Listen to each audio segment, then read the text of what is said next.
look at yourself. You've worked in multiple startups. You have your own company. What mistakes did you make? What advice would you give them for them not to repeat those mistakes? You want to talk about that a bit?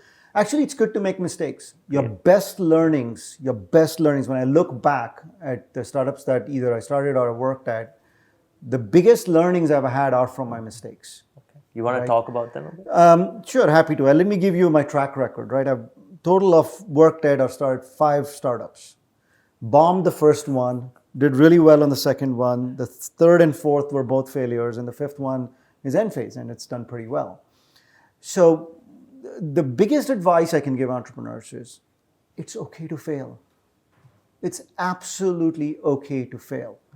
There's an expression, if you accept the fact that you're going to fail, it frees you up to succeed. I don't know, I want to attribute that to somebody. It was not my saying, it's not something that I came up with, but I read somewhere, and I think it's really important advice for entrepreneurs. It's okay. There's nothing wrong in failing. And I think to some extent that was not the case in India when I was growing up. Failure was looked down upon. Yes. And that's fundamentally what's unique about Silicon Valley.